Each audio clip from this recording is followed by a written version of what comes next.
KSLX HD2 Scottsdale, Phoenix.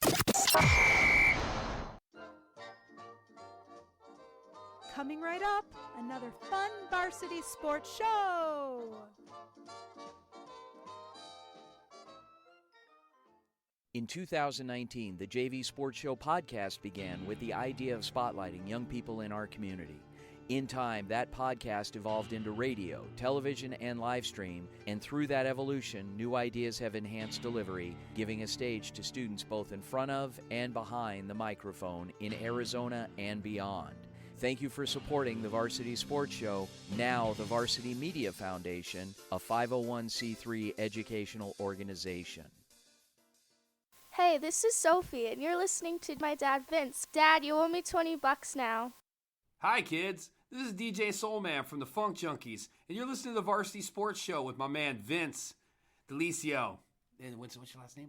It's Delicio. Okay, that's right. That's what I thought. Yeah, right. AM1060 KDUS Tempe, Phoenix, and KSLX HD2 Scottsdale, Phoenix.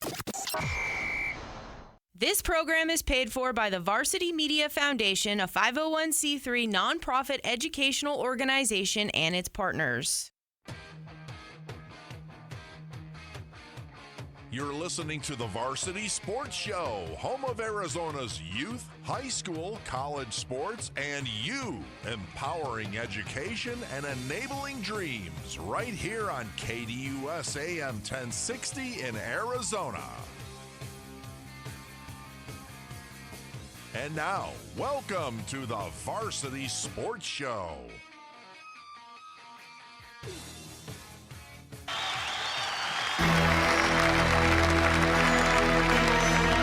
Good morning.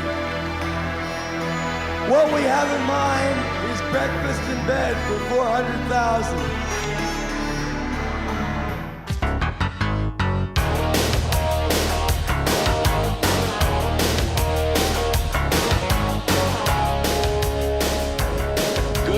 Ladies and gentlemen, welcome to the Varsity Sports Show on AM 1060 KDUS Arizona.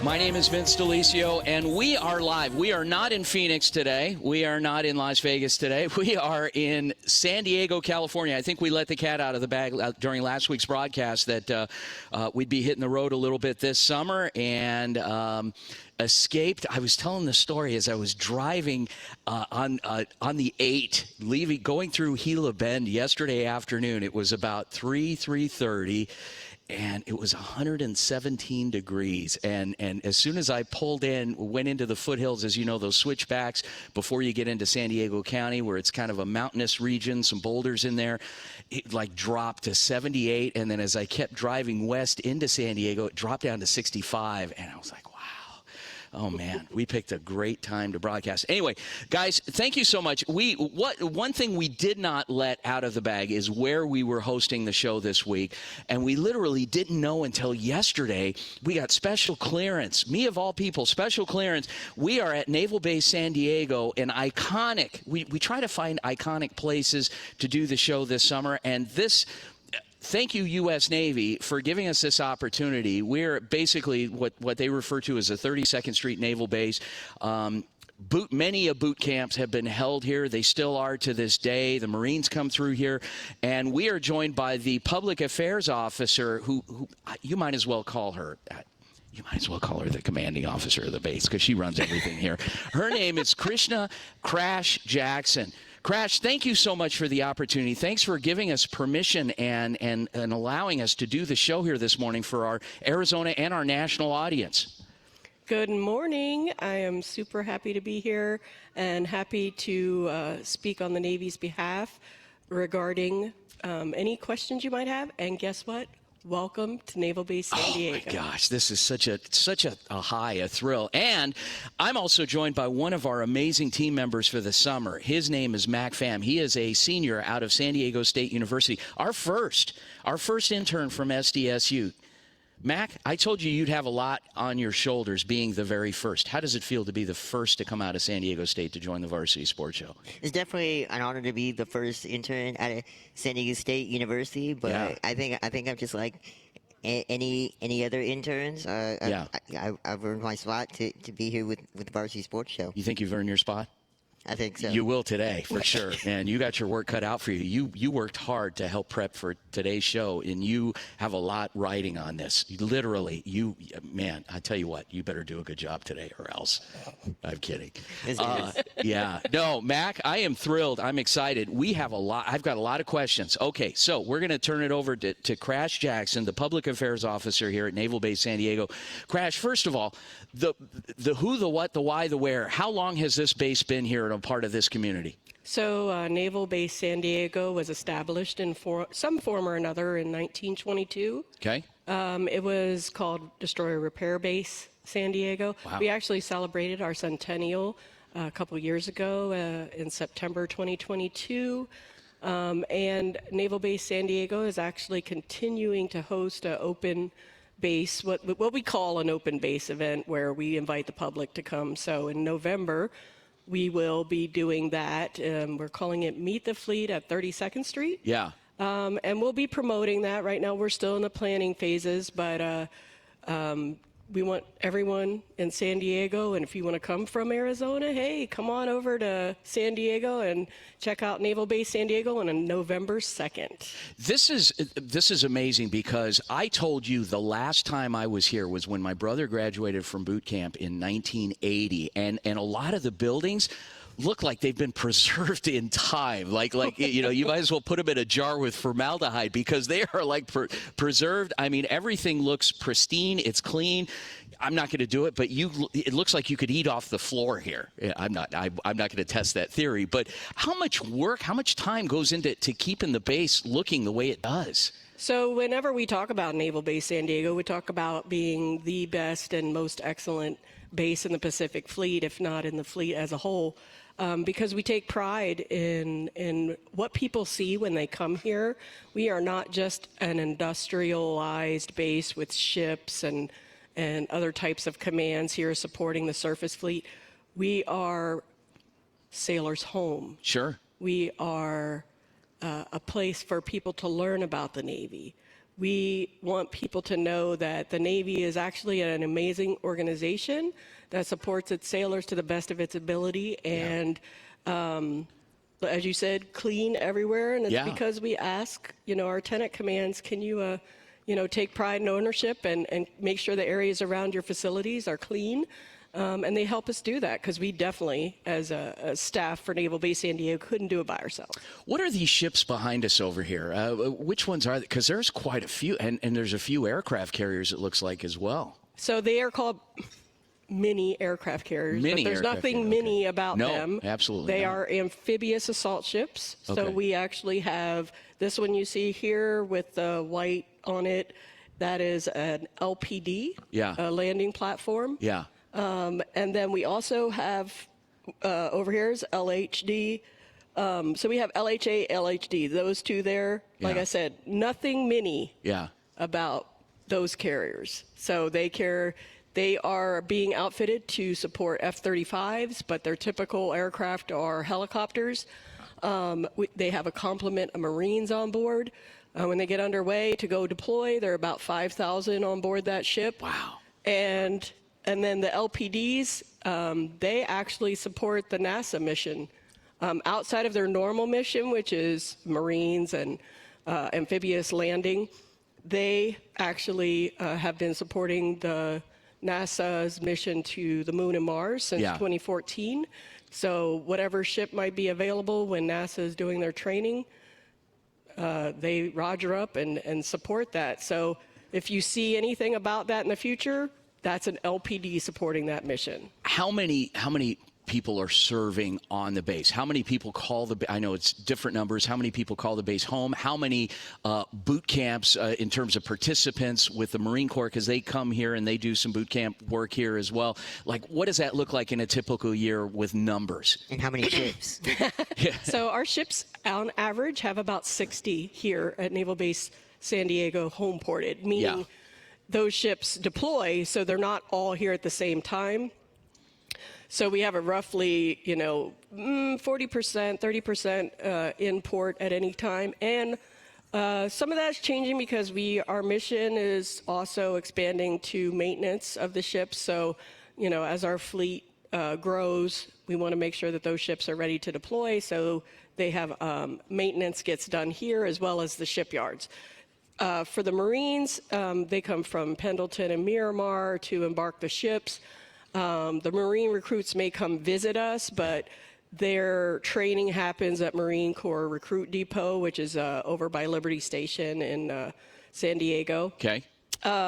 Closer to Point Loma, which is where the sub base is. And then across the water is Coronado, where they have their amphibious training, Navy SEALs, and aircraft. So lots going on here, and I'm glad I got you in this spot where you can this see is all an the amazing different spot. ships. It's a little overcast. It's getting a little hot. Can you do something about the sun? I wish. Okay. I'm burning up over here. San Diego. Welcome to San Diego. Yeah, Mac, my gosh. I picked a day. You should have helped me decide on a better day to come when it's beautiful out, but the sun is kind of intense. It's like this. Is it? 365 days of the year. Amazing.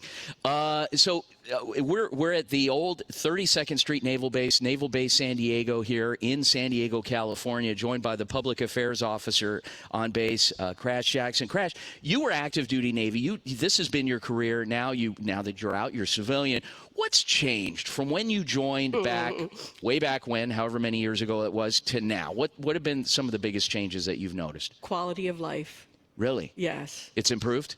Very much so. You know, my brother used to call us crying from the Philippines in the middle of the night when he joined the Navy. He was such an idiot. Anyway, I know my parents are listening, whatever. Yes. Quality of life is a big deal. When I joined the Navy in 1993, yes, I'm old. That's okay. Oh, no. So in 1993, my first ship, as a junior sailor, I lived on the ship. Yeah. 24 hours, that was my home. Yeah. And I'd have duty every third day. Okay. So, that's a lot to get used to as a young person. Yeah. Now, the sailors, they stay on the ship when they're on duty. Yeah. But if they are junior sailors and they're not getting BAH, they stay on base in military housing. Okay. And you should see their military housing. Really? Have you seen Pacific Beacon? I have not. It's amazing. They're like penthouse condos now, aren't they? Penthouse, yes. Wow. It is amazing. Wow. They have a shared suite. Okay. 2 separate bedrooms. Yeah. And their own bathroom, and in the center is a shared living space. Yeah. But, we do have other facilities that are a little different, and then we have some others that are not, on par with that, and that's some of the stuff that we're working on. So we're always working to improve quality of life for sailors here. Yeah. Because, it's really important. You can't do your job if you're, stressing out about not getting any downtime. So obviously quality of life has improved. It's a different kind of military now. It's a different kind of Navy. You're dealing with the virtual world now, and you're dealing with other things in the virtual world. You're dealing with social media. Those are all things that we're going to address with you talk about the top muckety mucks that are going to be joining us this morning. We got the Command Master Chief of the base here that is going to be joining us in the second hour. So you guys got to tune in. We're joined live here at Naval Base San Diego by the Public Affairs Officer, Krishna Krash Jackson, as well as my colleague this morning from San Diego State University, Pham.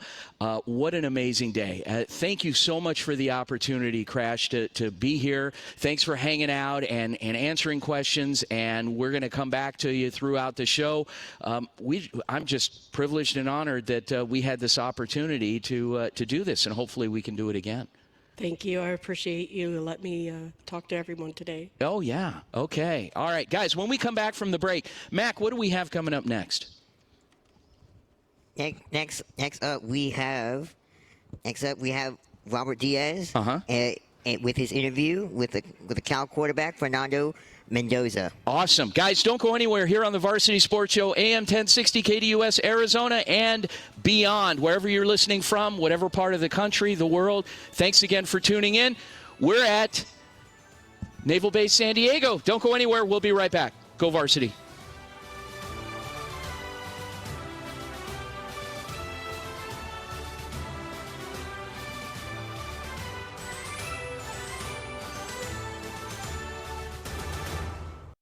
Extra Point with local and national topics, betting lines, and banter. Weekdays 10 to noon on KDUS AM1060, KDUS1060.com, and the KDUS 1060 app.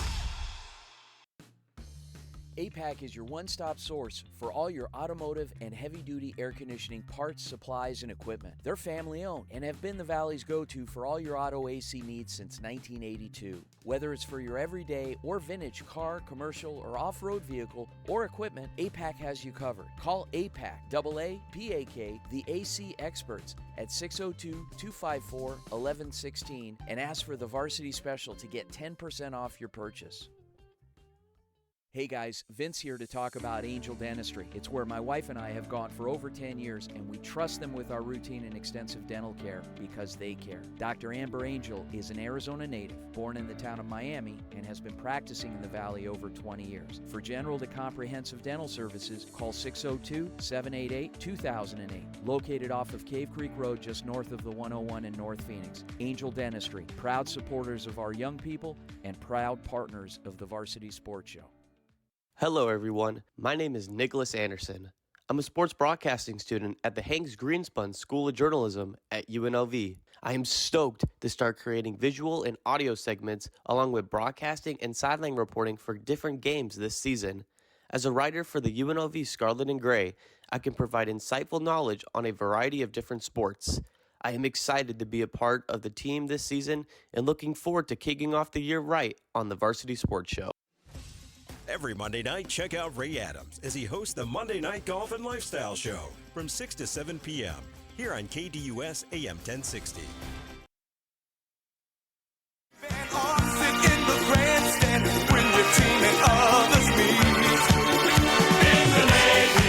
Yes, you can sail the 7 seas. In the Navy. Yes, you can put your mind at ease. In the Navy. Come on now, people. Welcome back to the Varsity Sports Show. We're here at the Naval Base in San Diego, California, here on the radio for Arizona KDUS 1060.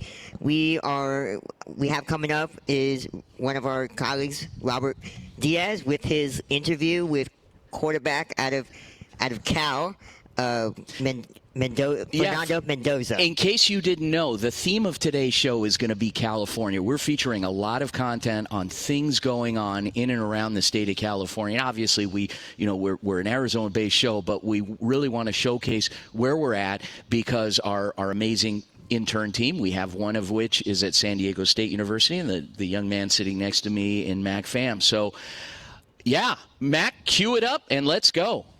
We are featuring quarterback out of Cal, Fernando Mendoza. Take it away, Aaron. Hello, I'm Robert Diaz with Varsity Sports Show. I'm here with you, Cal, starting quarterback Fernando Mendoza. How are you? I'm great. Thanks so much for having me on, Robert. Thank you.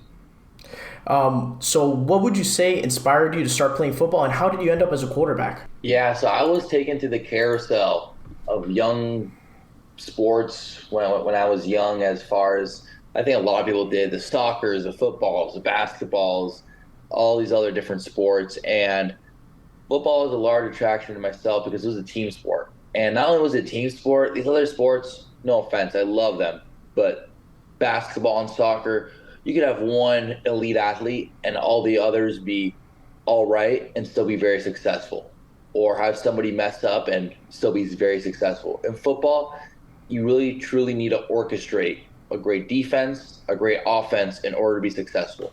One guy's fault can be the detriment of a team, can lead to a touchdown or lead to a bad play. So I think that whole theme of teamwork, and not teamwork in kind of the definition way where everybody's working together to one goal, where in football you are truly with your brother. And to be quite honest, if you miss an assignment, he could get hurt. Or if you miss an assignment, a big play could be let up. And so I really like kind of the quality throughout all positions of that. That's great insight. And how do you see your role in leading your team both on and off the field? Yeah, nowadays in college football, especially with the transfer portal, team chemistry has now become more prevalent than ever, as teams such as Clemson are providing and essentially kind of prioritizing team chemistry by not taking everybody in the transfer portal, because they don't want other teams' cultures, other teams' mentalities to come in and to mess up their already previously strong championship culture. Here at Cal, we utilize the transfer portal very efficiently. We grabbed a lot of talented and great players off the portal. However, you don't really know these guys. In the past, college football, you'd be with your class for the past 4 years, know them like the back of your hand, and play alongside with each other.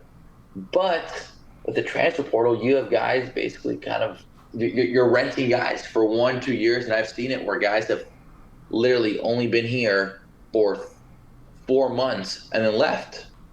And so a big thing is when you're playing in such a team sport, such as football, and such a physical sport that demands so much effort and so much chemistry, you really need to know your teammates. So as a Cal offense and Cal team overall, we're really prioritizing off the field chemistry, whether it be pool days, whether we all watch a UFC fight together. And there's many other examples of that to really get to know your brothers. So I'll give you an example. I'm a quarterback, and if I throw a ball across the middle of the field, which knock on wood, hopefully it doesn't happen, and the receiver gets blasted, I'd be like, ooh, that was a bad read.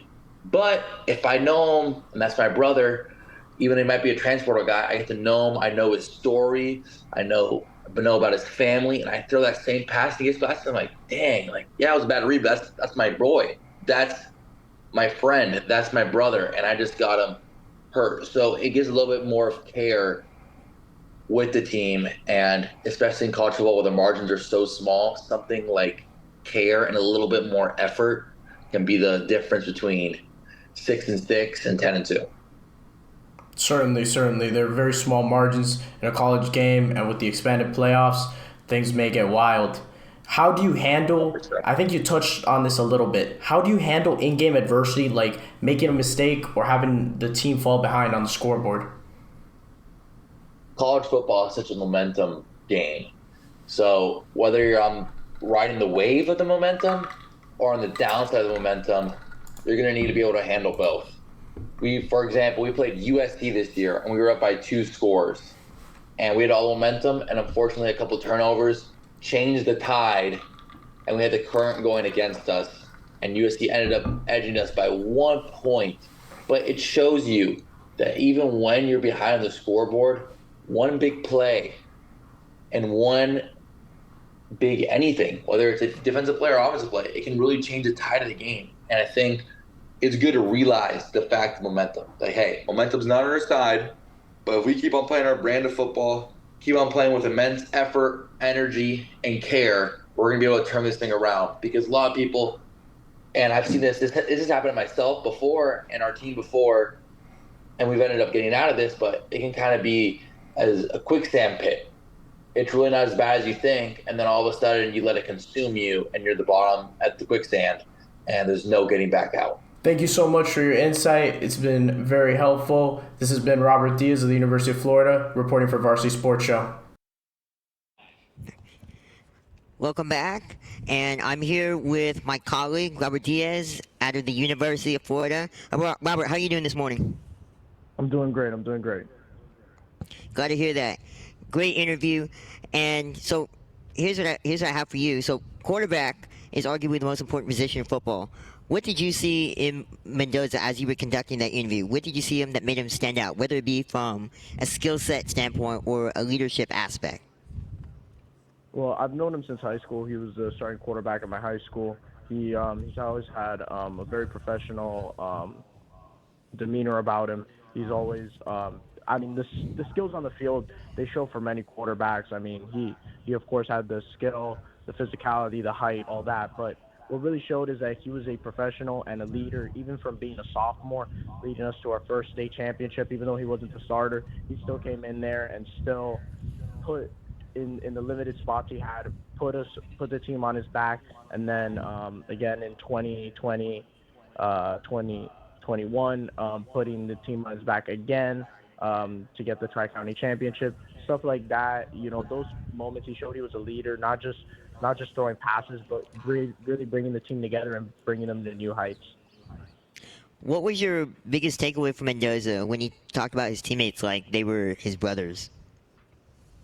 It really showed that he has a different level of understanding for the game, because a lot of quarterbacks, I don't want to say it's like a lot about them, but really they think it's a lot about what can I do better, what can be done better by me, just me.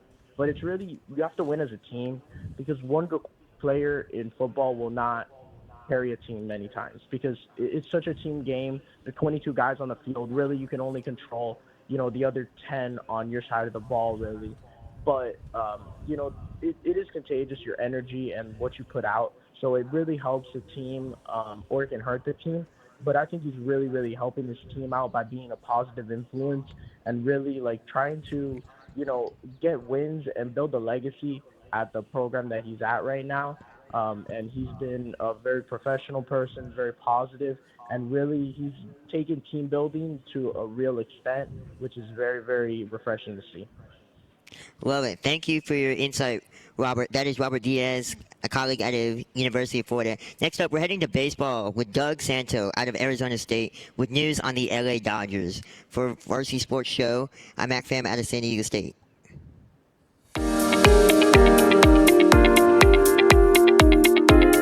Good morning. I'm Douglas Santo from the Cronkite School of Journalism at ASU, reporting for the Varsity Sports Show.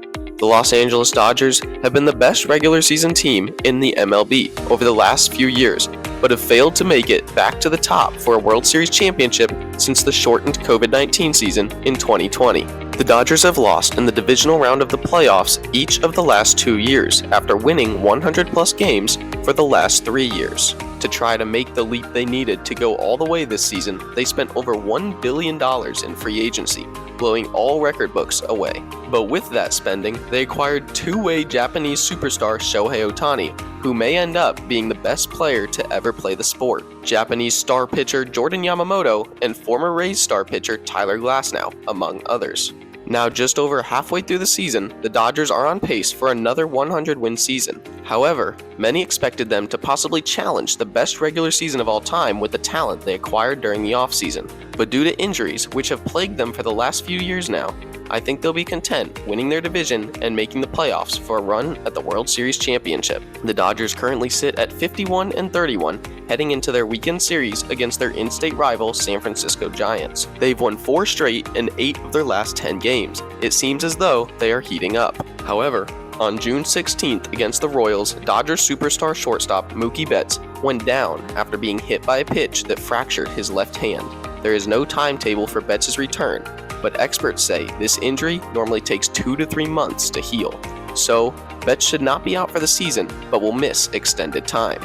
In the meantime, we will see how the Dodgers fare throughout the rest of the regular season. For the Varsity Sports Show, I'm Douglas Santo.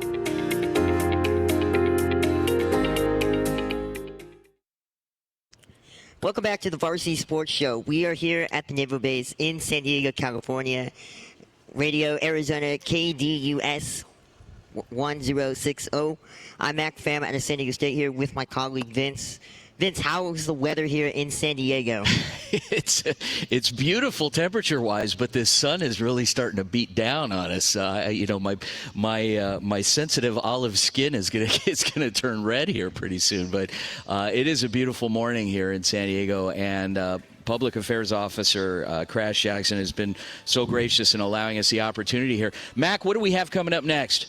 Next up, we have MarkBuerger out of Wisconsin, and he's got his interview with Coach DeBenedetti, baseball coach for Cardinal Newman. All right, guys, stick around. We'll be right back.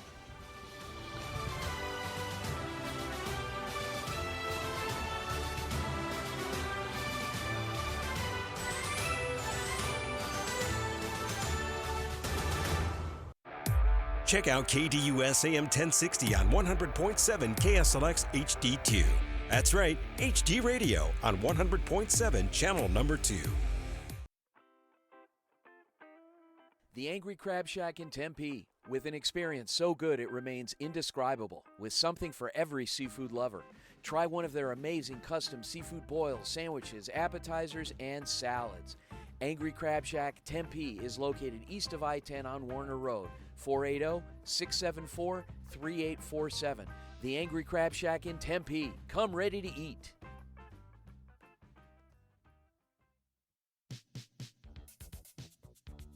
Hello, this is local voiceover model and former Daddy Yankee stunt double, Mario Malaby.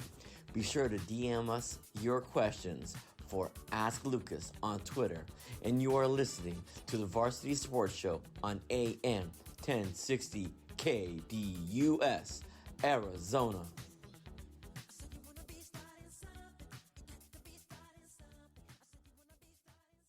Hello, everyone. My name is Robert Diaz. I'm a sports journalism major at the University of Florida. I am very excited to join the Varsity Sports Show. I intend to cover the NBA playoffs, but I'm open to covering any sport. I can't wait to share my expert analysis throughout the semester and hope to deliver a great listening experience. HD Radio is here for KDUS AM1060. Check out your favorite shows and games on 100.7 KSLX HD2. Oh, I'm Popeye the Sailor Man. I'm Popeye the Sailor Man. I'm strong to the finish, 'cause I eat my spinach. I'm Popeye the Sailor Man. Welcome back to the Varsity Sports Show. We're here at the Naval Base in San Diego, California. Radio Arizona, KDUS 1060. Next up, we have Mark Buerger out of Wisconsin with his interview with baseball coach, Coach DeBenedetti. Take it away, Aaron. Hello, everyone. This is Mark Buerger from the University of Wisconsin-Madison, reporting for the Varsity Sports Show. I have the great opportunity to talk with Coach DeBenedetti from Colonel Newman. How's it going? It's going great. How are you doing? Well, not too bad, not too bad. So I see you guys had a 28-5 record last season, which included a 10-0 league finish and ranked 4th in the state of California, according to Max Preps. How have you guys been able to just block out the pressure? I know there's a lot of pressure on you guys being a top 5, top 10 baseball team in the state of California. I'm just curious how you guys sort of take that pressure off yourselves and just go out and play baseball. You know, we don't. It's not something that I think about or that we think about as far as being, you know, a top 5, top 10 team in the state. It's we focus on the daily process and are just working on each day, making ourselves better, and just working toward our goals. We set the goals out for the beginning of the season: win league, win the section, try to win state. And just see where the chips fall at the end of the season. And if where we're ranked at the end of the season is where somebody thinks we should be, that's great. But we don't think about it. Bottom line, we don't think about it. We just focus on the process, daily process of getting better. Well, it's very awesome to hear. I know for a lot of players mentally, it can be hard having all that pressure on you and being one of the better teams in a big state like California. But it's great to hear. As I'm looking through some of the scores that you had last season, I'm seeing a lot of high-scoring games, a lot of great offensive output overall in those games, a lot of double-digit runs scored in those games. How are you able to push this offense to be able to swing the bat and to stay disciplined at the plate? You know, we work on, you know, hitting something we work on a daily basis. Our big focus this year was getting our players just to relax, be in the moment, and execute the situation. So depending on what the situation in the game was, if there's runners on, how many outs, whatever the situation asked of us or demanded of us, we just tried to meet the expectations of those situations. But bottom line, one of the things that helped us kind of be successful from an offensive standpoint was discipline and focus and being relaxed. So those were kind of our key focal points throughout the year. Well, that's very awesome to hear. And do you have any, I didn't do a strong race with Johnny, so I thought I would ask you, do you have any college commits coming up for the upcoming season? For next year. So yeah, we just graduated a class that we're seeing 3 guys go on to college. We've got a couple D1 commits that are moving on to Oregon and Riverside, and a D3 commit. And then this upcoming year, We currently have 2 Division I commits returning, both on the mound, and one's a two-way player. So, well, yeah, it's awesome. One of them's going to sit. Yeah, I'm sorry. Go ahead. Oh yeah, no problem. One of them's going to Oregon. You said, correct? Our Tanner Bradley graduated this year, and he's heading to Oregon. Well, that's he's awesome. Heading to Oregon next year. You know, that's awesome. And I think this goes for baseball too. Oregon just moved from the Pac-12 to the Big Ten. Curious how you think just quick advice, we have about a minute left. What advice do you want to give him for Big Ten baseball? You know what? I've talked to him about moving on to the next level, and my biggest piece of advice is just continue to work hard, stay focused, be disciplined, and be who you are. He's a great student of the game, and he'll be fine at the next level. He'll excel at the next level, but just remind him to continue on the path and continue to stay true to his work ethic. Well, yeah, that's very awesome to hear. And I know a lot of players do come from college baseball to the majors. Do you see any major league potential in him early on, or do you think it's still too early to tell? No, I see it in him. He's a very athletic individual, a lot of upside. He's got a strong arm, and yeah, he's got a professional career ahead of him. That in my opinion.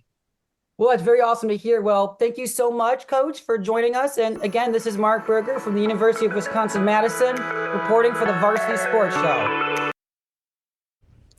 All right, welcome back. I'm here with Mark Buerger, one of our colleagues here out of Wisconsin. Mark, how you doing?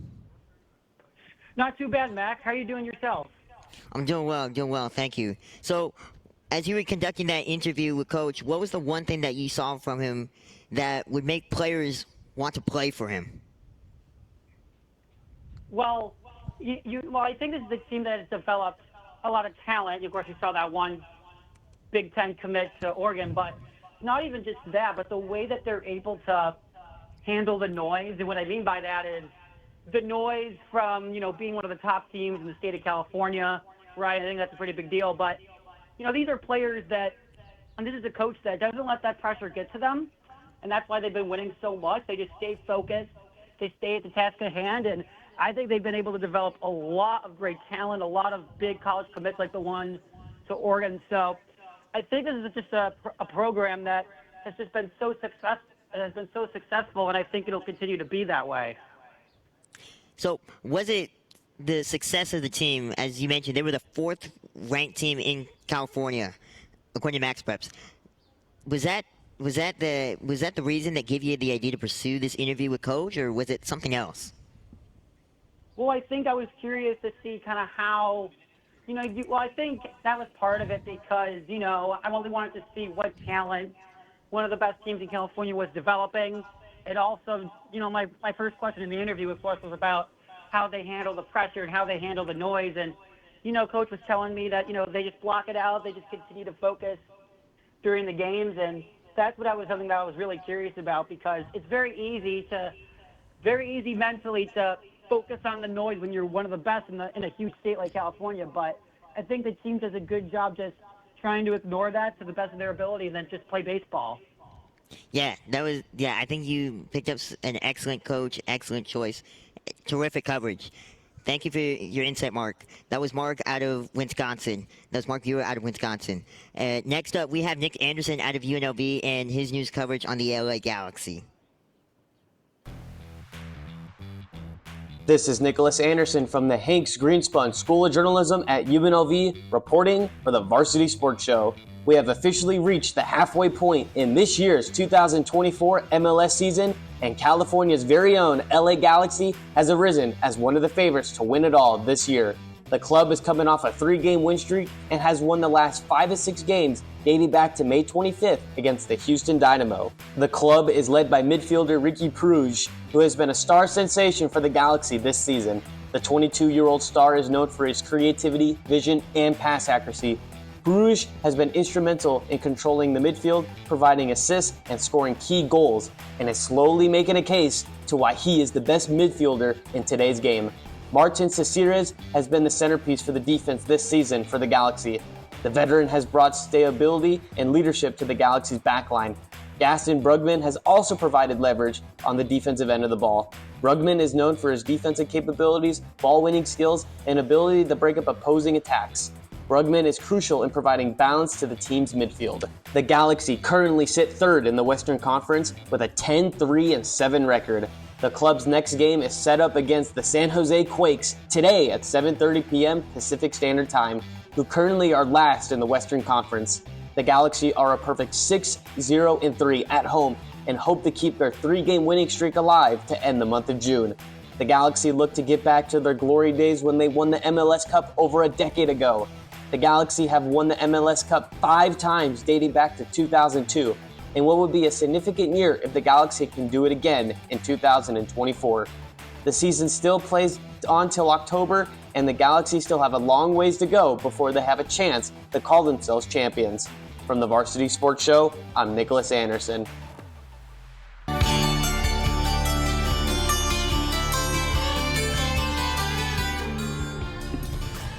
Hi, this is Reilly Robertson from Arizona State reporting for the Varsity Sports Show. We just saw the end of an NHL season, with the Stanley Cup playoffs finally coming to an end after Game 7. The Stanley Cup Final Series was an incredible one. The Edmonton Oilers played the Florida Panthers, who quickly dominated the series. The Panthers won the first 3 games in this best-of-7 series, shocking hockey fans everywhere. Even more shocking, though, is that the Oilers were able to fend off the Panthers and win the next 3 games of the series, forcing a Game 7. This Game 7 had the largest amount of viewership since 2019.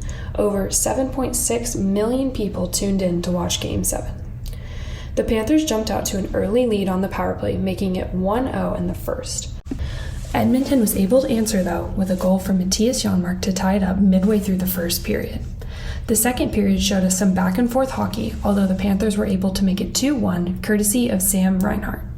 We then saw the Oilers put everything on the line for their hope to finish the fabled comeback. This did not end up happening, as the Panthers were able to hold on and win Game 7 2-1. The Florida Panthers were able to fend off the comeback of the Edmonton Oilers, winning the Stanley Cup for the first time in their franchise history. Looking ahead, we are currently in the middle of draft weekend, getting to see all of the future stars of the NHL's dreams come true.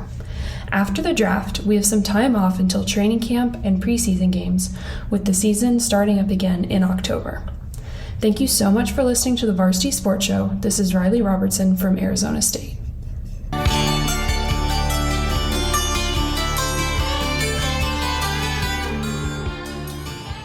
Okay.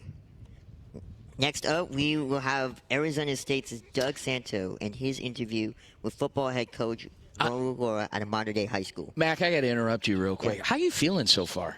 I'm feeling great. You've been doing this internship virtually. Obviously, you in San Diego, us in Arizona, as well as a lot of your peers.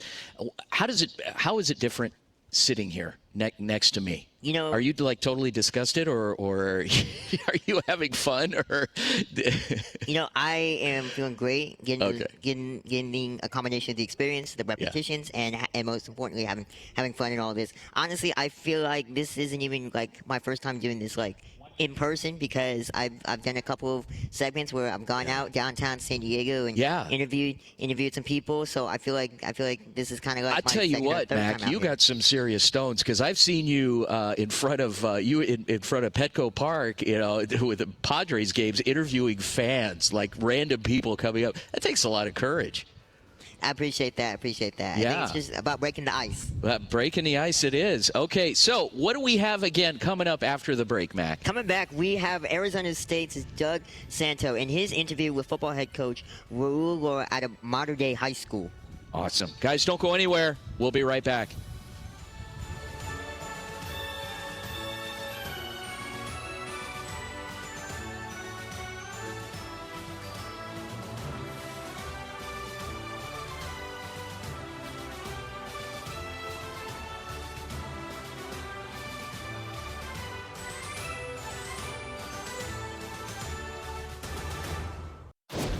Ready to bring KDUS AM1060 into your home with Alexa? Hi, I'm Alexa. Download the KDUS AM1060 skill and enable. Then say, Alexa, open KDUS AM1060. This is where I start my day.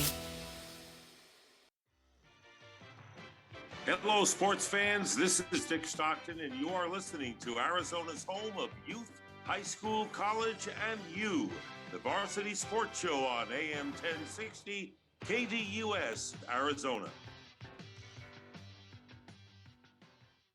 Hey, local businesses, join the Varsity Sports Show and promote your business on our weekly radio show and game live streams. We have several options to promote your business affordably and reach our incredible audience. Call, text, or email us anytime if you'd like more information on joining our team. The Varsity Sports Show will work hard to promote your business through our audio and video platforms while also promoting all of our young people. 480-779-9437 or email us at varsitysportshow.com. Hi, hey, this is Coach Bob Green. When I am not busier than a mosquito in a news colony, I'm listening to Vince at the Varsity Sports Show, Arizona's home for youth, high school, college, and you on AM 1060, KDUS, Arizona. Need social information about KDUS AM 1060? Try KDUS1060.com, at KDUS AM 1060 on Twitter, and Facebook.com/KDUS AM 1060.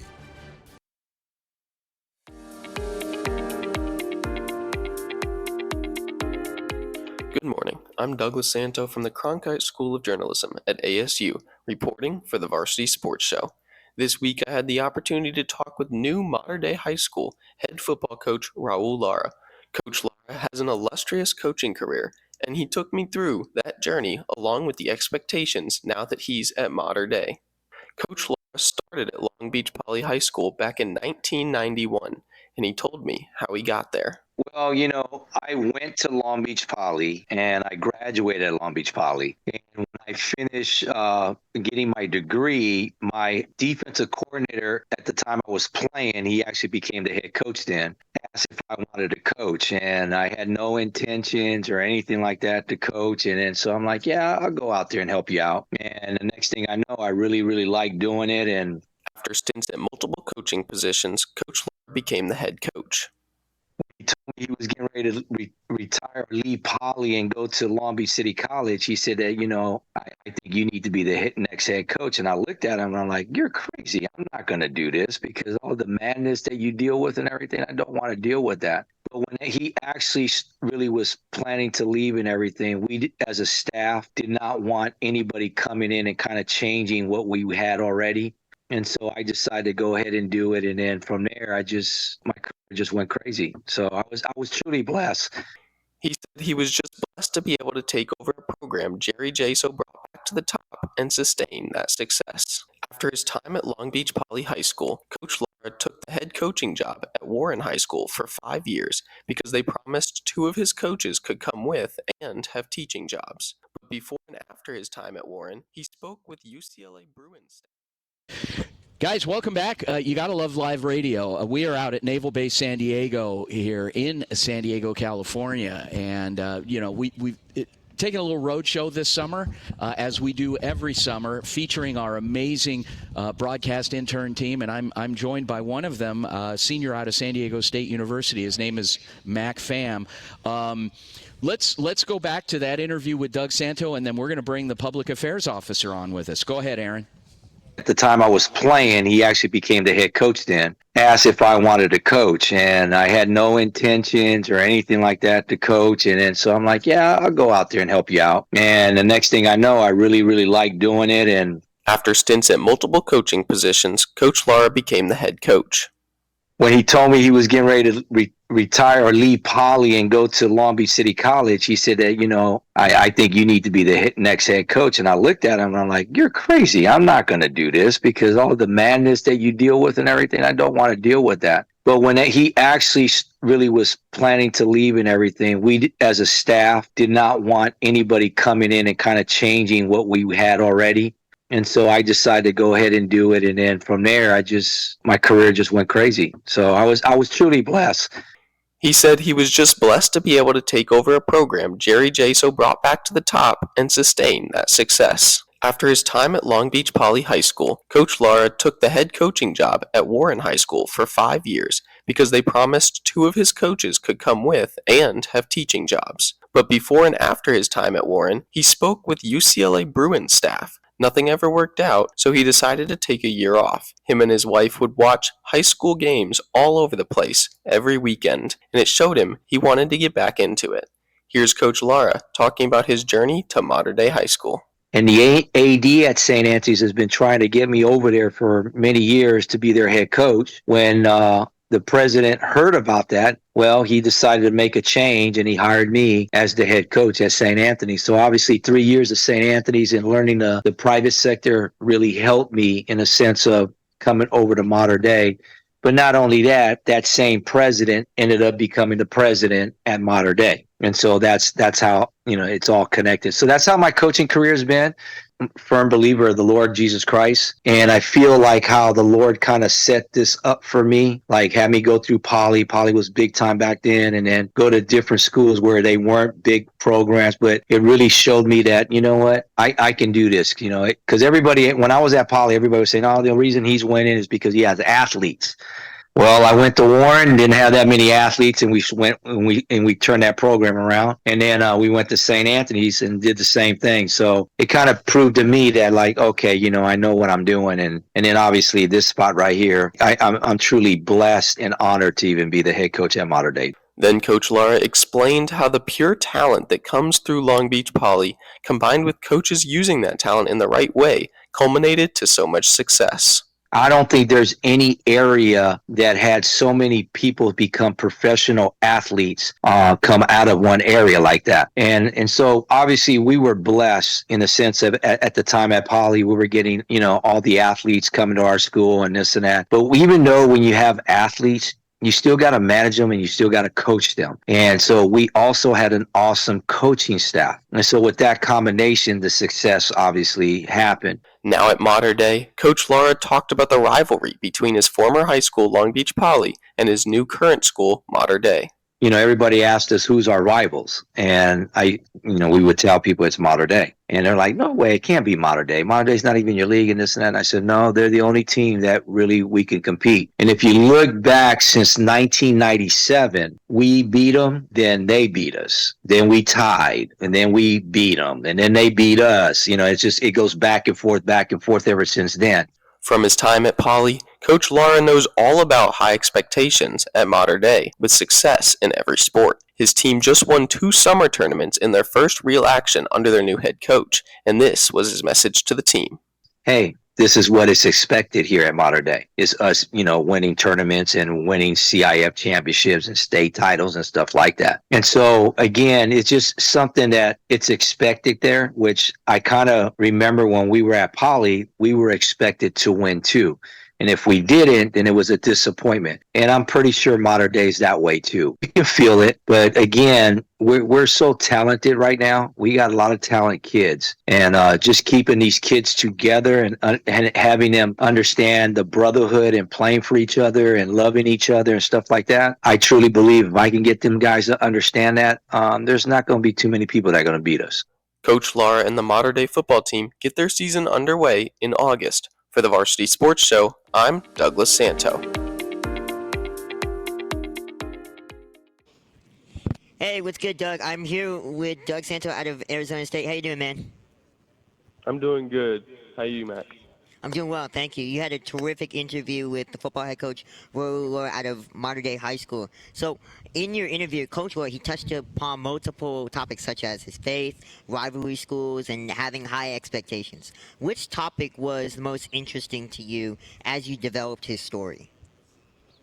Yeah, I think they all culminate into how he got there and why this sport and everything is so important to him. I thought the rivalry was really interesting because coming from such a big football school like Long Beach Poly that was so good and so powerful, and with him winning 5 titles there over his 13 years, and as he said, playing Modern Day multiple times while he was there, he actually beat Modern Day in one of those finals while he was there, so I thought that was interesting. And then now, obviously, going to Modern Day, who's won 4 of the last 6 state titles. So I just think that's really interesting because that rivalry is there, and he's been at the top on the Long Beach Poly side, and now he's at Modern Day where the expectation is to be at the top. Expectations are high. That's a coach that's been a proven winner. Doug, thank you for your interview. Thank you for your insight. That was Doug Santo out of Arizona State. And now here we go. I'm here with Krash Jackson, Public Affairs Officer here at the Naval Base in San Diego. Krash, welcome to the show. How are you doing? Good. Thank you, Mac. I appreciate you being here. Yes, absolutely. So here in the Naval Base, San Diego, I'm looking around and there's just so many ships. There's so many ships. So how do you navigate through the ships, when you're walking around them, or if you're walking around them or whatnot? So I would imagine, so I've been on a few platforms. I was on a destroyer, aircraft carrier, mine countermeasure ship, and my first ship was an auxiliary ship. Whenever you walk down the pier for the first time looking up at that gray hull, you're intimidated. It's a pretty amazing piece of machinery. And every sailor has to learn a system of identifying what deck they're on. It's critically important during damage control. So, that is the first thing sailors learn, is where they are on a ship in relation to probably the main deck or the flight deck on a ship.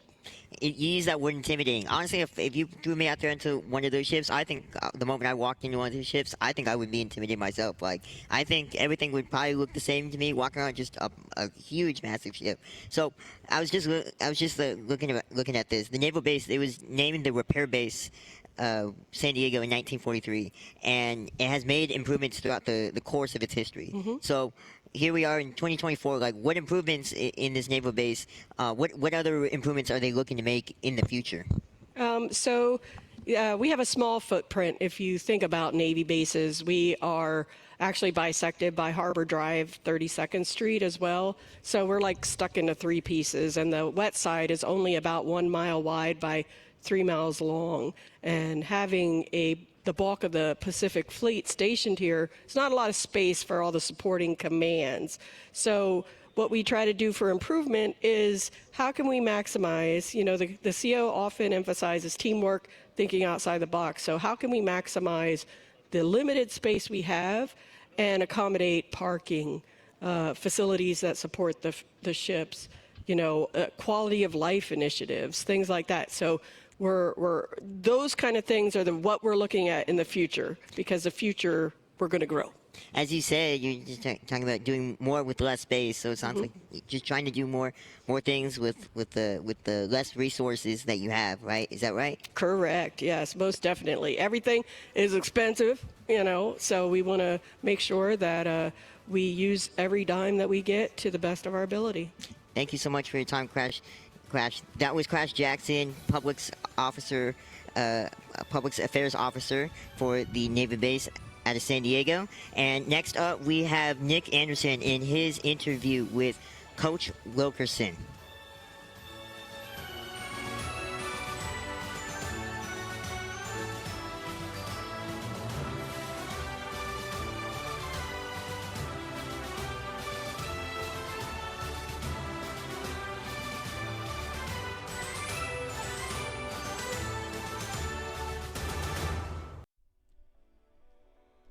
Hey listeners, Vince DeLisio here from the Varsity Sports Show. We are so excited and honored that you start your weekends off with us. Our team is comprised of very talented high school and college students working toward a future in media. We appreciate your support, and any opportunities that we can to promote your teams or businesses will go a long way toward helping us continue supporting our talented team. We are a 501c3 nonprofit educational organization, and we use our platform to not only promote all of the great things happening in the world of sports locally and nationally, but also continue to promote and encourage future broadcasters as they grow in this industry. Please consider a tax-deductible donation to the Varsity Media Foundation. To find out more, please email us at info@varsitysportshow.com or check us out on Instagram, Facebook, or TikTok at Varsity Sports Show, or on Twitter at Varsity Show. Once again, thank you for supporting the Varsity Sports Show, now a nationally syndicated program on the Sports Map Radio Network.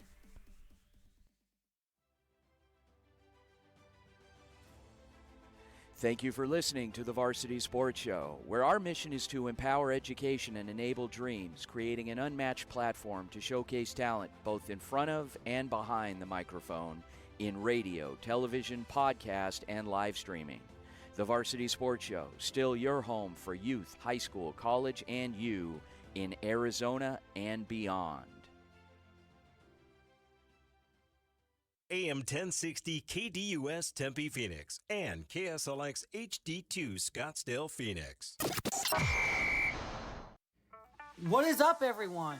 My name is MarkBuerger, and I just finished my junior year where I am a journalism student at the Journalism School at the University of Wisconsin-Madison. I am very grateful for the opportunity at the Varsity Sports Show, and with my sports knowledge and enthusiasm for the games, I will bring an energy to the show to give you all the best sports content. The AngryCrabShack in Tempe, with an experience so good it remains indescribable, with something for every seafood lover. Try one of their amazing custom seafood boils, sandwiches, appetizers, and salads. AngryCrabShack Tempe is located east of I-10 on Warner Road, 480-674-3847. The AngryCrabShack in Tempe. Come ready to eat.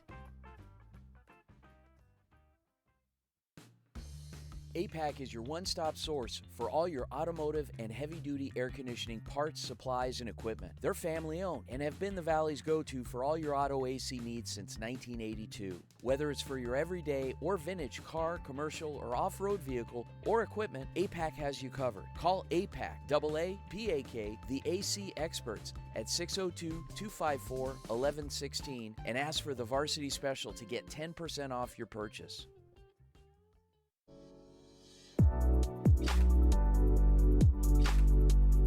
Hey everyone, I'm Thaddeus Mitchell from Ball Springs, Texas, and I am a senior studying radio, television, and film in the Martin Luther King School of Communications at Texas Southern University. I am very excited to join the Varsity Sports Show this summer, and I will be giving you quality news on basketball, football, baseball, and all other sports. AM 1060 KDUS Tempe Phoenix and KSLX HD2 Scottsdale Phoenix. This program is paid for by the Varsity Media Foundation, a 501c3 nonprofit educational organization, and its partners. You're listening to the Varsity Sports Show, home of Arizona's youth, high school, college sports, and you, empowering education and enabling dreams, right here on KDUS AM1060 in Arizona. And now, welcome to the Varsity Sports Show.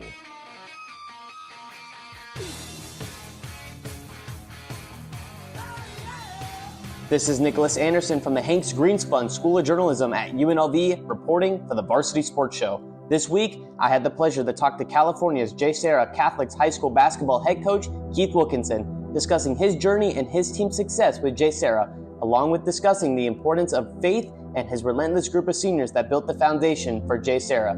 Here it is from Coach Wilkerson himself on his journey to JSerra. I always wanted to be a Division I basketball head coach. My coach that I played for at USC, Tim Floyd, allowed me to be the youngest director of basketball operations in the country.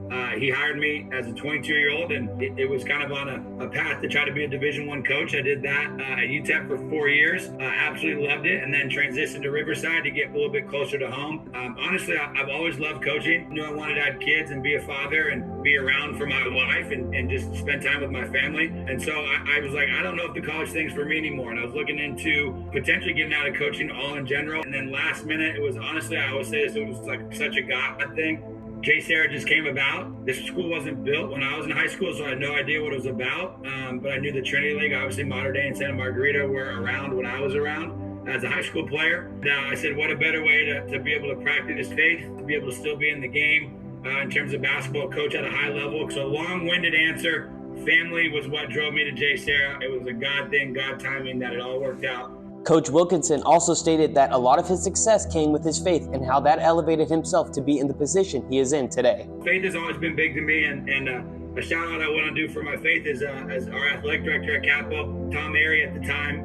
He led a fellowship of Christian athletes, and he kind of showed us what it was like to be, sounds cheesy, but to be cool and have faith. I've lived by faith. Faith, family, and friends are the three things that I've lived by, and faith being the number one most important thing. And I've been fortunate just to have good people around me. And now I'm at JSerra and I get to live that faith. And as our athletic director says, you can talk about Jesus without being shot, which is really cool at our school. So what a great place to be, and why I love JSerra so much. With the season ending, Coach Wilkerson reflects on his season and what his thoughts were on his team's success for the 2024 season. I love this group. I'm so proud of these kids.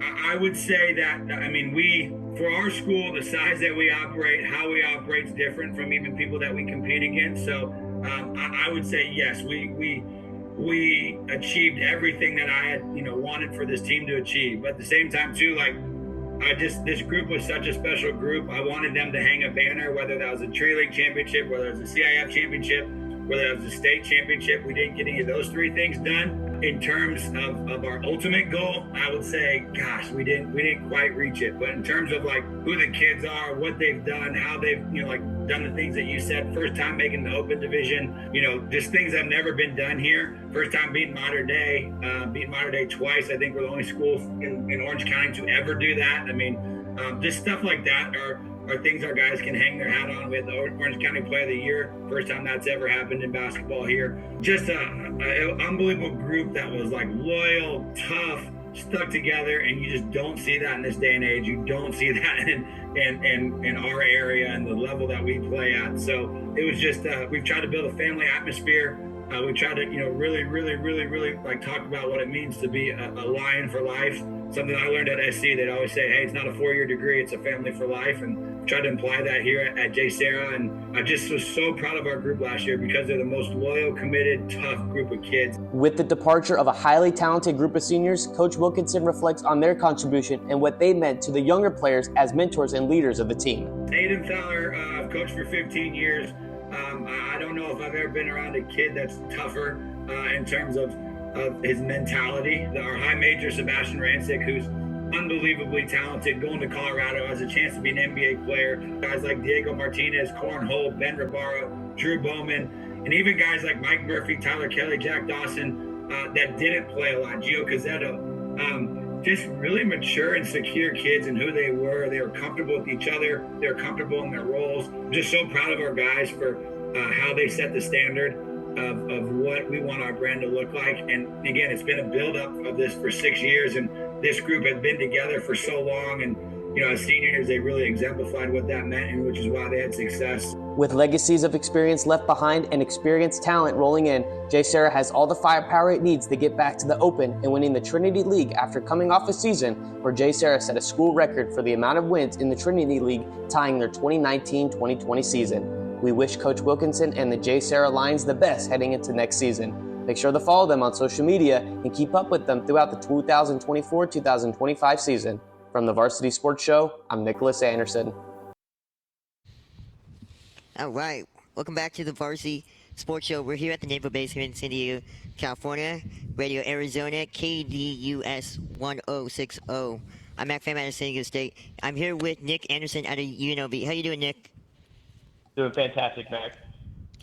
You had a terrific interview. So, as coach, he had so much praise for his players. What do you think made Coach Wilkerson's team so close, like a family?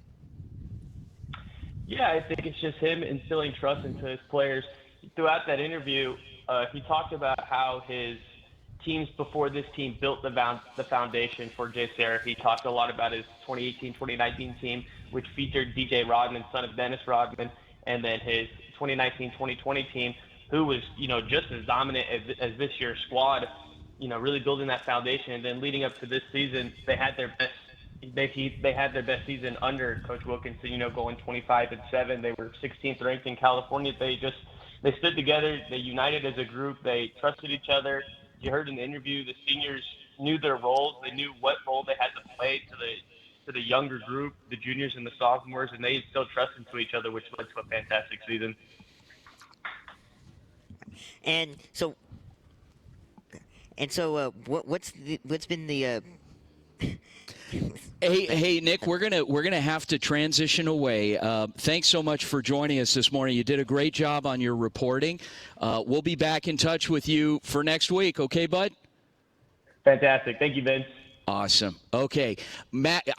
I think both of us are a little nervous because when I was talking to Krash Jackson, the public affairs officer here at Naval Base San Diego, I said, Krash, you got to send us you got to get us the one person that is so in touch that can relate to every single sailor on this base that is like Everyman America sitting all in one, like combined, like literally the Statue of Liberty sitting next to us, and we have with us Naval Base San Diego Command Master Chief. This guy literally has his finger on the pulse of everything. I think he's got the nuclear football in his car, actually. His name is Kristopher Freyberg. Master Chief Freyberg, welcome to the show. How did you get this job? I'm curious, because I was talking to you for a few minutes, and how did you land up in this role? Well, it was a long, distinguished list. To tell you the truth, I got this job just through some experience and my love for the Navy, and especially the San Diego waterfront. So I've been a customer of Naval Base San Diego for about 11 years. So I've been on 4 different platforms out here on the waterfront. And when the opportunity came up, and they threw my name in the hat, I was like, yeah, sure, absolutely. Why wouldn't I? Why wouldn't I? I was lucky enough to get chosen. You got any connections to the mob? Nah, never that. What mafia? What are you talking about? You're from New York. Exactly. This is amazing. What are you doing in San Diego? Is that like every New Yorker's dream to end up here? I'm not even lying to you. I mean, left New York, and I got a palm tree in my front yard. Yeah. I'm sitting in some board shorts and a tank top, grilling for Christmas Day dinner. Do you wear like Bermuda shorts with knee-high black socks like a lot of New Yorkers do when they're on vacation? Not. A nice, silky gypsy cotton sock is my preferred. Are you related to the late James Gandolfini? Negative. Okay, all right. So let's talk about your job. Let's get serious now. No more messing around. Let's talk about your job. You have a lot of responsibility here, and no kidding, you talk to a lot of sailors about a lot of different things, and in the world today, there's a lot of distractions. Social media, mental health is big out there now in terms of paying more attention and outreach. And how do you handle the pressures of being and a lot of times, and I say this and I'm not kidding, you're a big emotional crutch for a lot of these young sailors that are impressionable that just need somebody to talk to. Mm-hmm. I mean, by no way, shape, or form am I a mental health provider, but I do have it takes a village, and I do got a great staff behind me. But what it is just being relatable. I was them. Yeah. All right. I came from unfavorable conditions. Not every day was roses for me. Been in the Navy for 25 years. I had some great times. I had some bad times. Yeah. So a lot of the times these sailors just need somebody who's relatable, and hands down, I'm that guy. I always take a minute. I was just out here over by the subway having a conversation with a young sailor from the Anchorage, and phenomenal young man, and his dedication to his craft and his job is just amazing. And he's just a young 21-year-old man from Chula Vista. Amazing. So, Kristopher, tell me a day in the life as you are in the U.S. Navy. Yeah, Command Master Chief. I mean, I can imagine you deal with more calls in the first 2 hours of your day than most people probably deal with in a month. Well, it's definitely my cup of coffee in the morning. A lot of my job is removing barriers, connecting dots, giving guidance, and having meetings. And like you said, it takes a village, and I have a staff. What do we got? Across the base, we got roughly about 50,000 on the base. Holy smokes. And just in the San Diego area, if you think about the population, we're the military members in San Diego take up about 7.6 of the population of San Diego. Wow. That's amazing numbers. I mean, connecting dots, making sure families are good, keeping warfighting readiness is my game, and that's what we do. How long have you been in San Diego? And what's your favorite part of San Diego? My favorite part is the weather. Look at this. The weather's great. It is. Can't complain. No. But I've been out here I had the pleasure for coming up since 2013. I've been out here. 2013. That's just a little over a decade. A little bit. Major appeal. The Navy has changed. The military in general has changed through the years, but major appeal today as opposed to 20 years ago for young people joining. Resources, education, and just having a backbone. And as well as having the pleasure of serving this great country. I mean, this is what we all do it for. I like to keep us in the supporting the Constitution of the United States of America, but when come ready, when we need to defend, we will defend. And that's what I'm all about. We're here to answer the call. You know, I'm a little bit, like you said, a little Tony Soprano with a little bit of hippie, right? You know, I don't want war, but when it happens, forget about it. That's right. There you go. So Command Master Chief Kristopher Freyberg, Naval Base San Diego, this is the guy that is in charge. When you want to talk to the man, in, literally, I mean, there is a commanding officer on base, so we have to give that person credit as well. But really, who's the one that pulls the strings on this base? We all do. It's a collective. Okay, that's a good answer. All right, good. I'll give you that. It's a good part politician as well, might I add. But Command Master Chief, thank you so much for joining us. Mac, take us out. All right. Thank you, Kristopher, for your time. Thank you. Next up, we are going to go actually right into Robert Diaz and his news on the LA Sparks.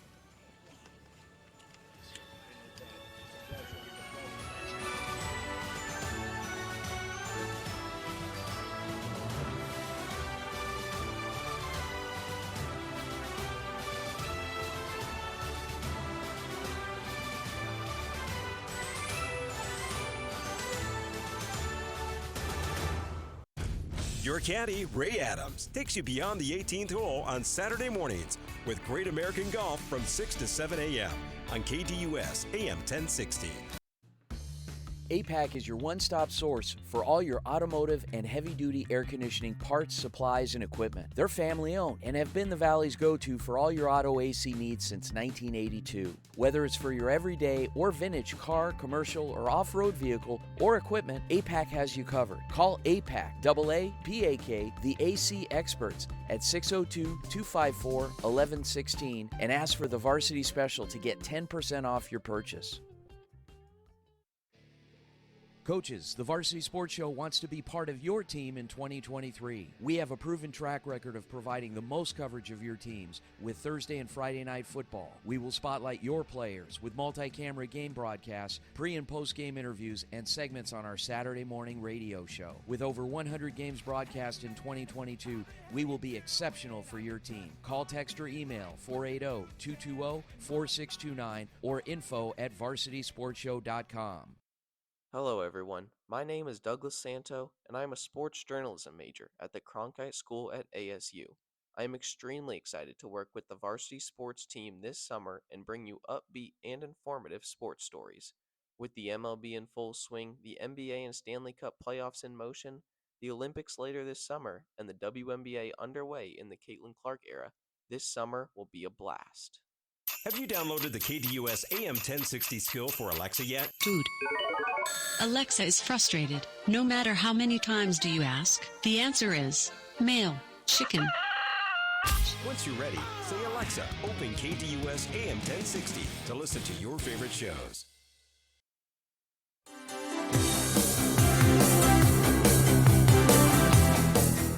Hello, my name is Robert Diaz of the University of Florida, reporting for the Varsity Sports Show. The Los Angeles Sparks are, let's just say, not good.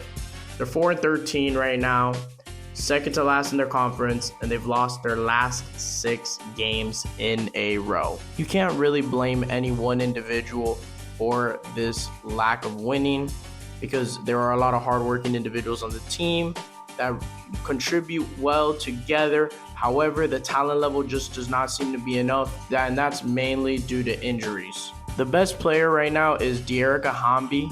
She is averaging 17.8 points per game, 10.5 rebounds, 3.5 assists, and 1.5 steals. These all lead her team in these 4 statistical categories. She's been playing very well. She's shooting 50%. She's been efficient and effective. So there is hope for the team because she's a very talented player.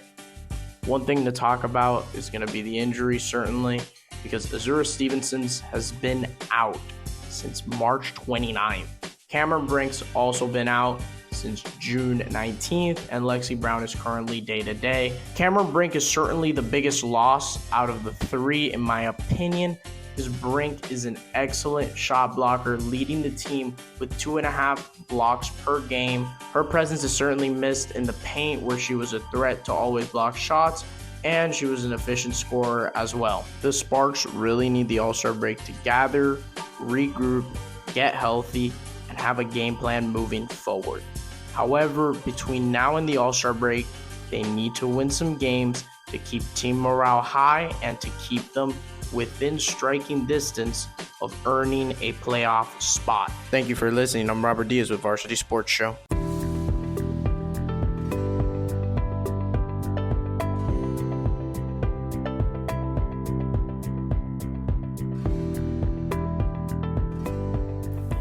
I'm Pham from San Diego State, reporting for Varsity Sports Show. For this week's show, we are currently in San Diego, California. So, let's take a look at the San Diego Padres. The Padres are currently 43-41, second in the National League West Division. They currently hold the final wildcard spot with 1.5 game lead over division rivals Arizona Diamondbacks. Earlier this week, left fielder Jurickson Profar's grand slam in the 6th inning led the Padres to picking up a 9-7 win over the Washington Nationals. For Profar, in San Diego, the Padres have the nickname Slam Diego whenever a Padres player hits a grand slam. Padres manager Mike Schultz was also ejected earlier in the game after coming onto the field when he was arguing a pitch by Mackenzie Gore. Gore hit Profar with a pitch, and Schultz argued it was intentional, and he was tossed out of the game. Heading into the series against Washington, the Padres had won 4 of 5 and got 2 games over the 500 mark for the first time since June 12th. The Padres are currently dealing with 2 starting pitchers on the injury report. Pitcher Joe Musgrove has an elbow injury and was placed on the 15-day injury list, while Yu Darvish was also placed on the 15-day injury list with a groin injury. Musgrove has a 3-4 record on the year with 44 strikeouts and a 5.66 ERA. Darvish has a 4-3 record with 53 strikeouts and a 3.2 ERA, which is best among starting Padre pitchers. The Padres' current and next opponents are 2 teams that have a similar record to them, as they are set to finish up their series with the Boston Red Sox this weekend, before traveling to Texas to face the Rangers. Reporting for Varsity Sports Show, I'm Pham.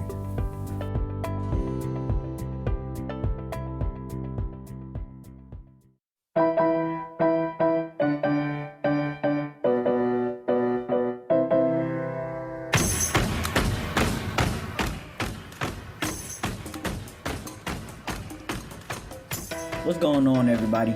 I'm Thaddeus Mitchell from Texas Southern University, and you're listening to the Varsity Sports Show.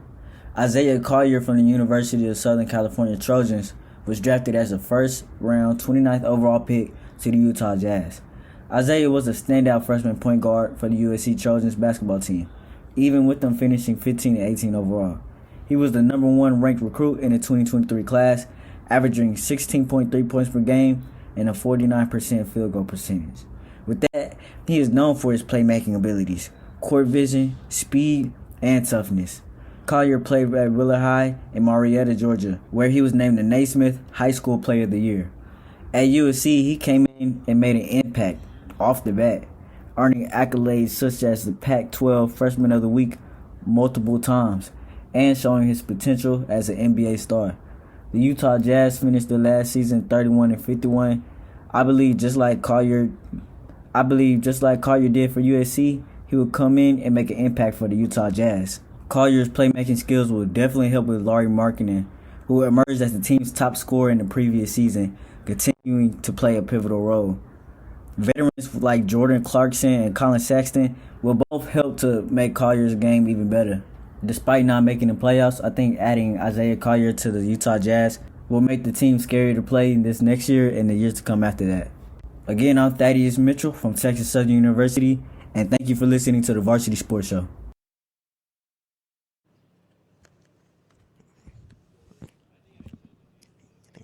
Okay, welcome back to the Varsity Sports Show. We're here at the Naval Base in San Diego, California. We are on the radio, Arizona, KDUS 1060. I'm at Pham out of San Diego State. Here with Russ Flynn, high school education teacher and elementary hockey coach.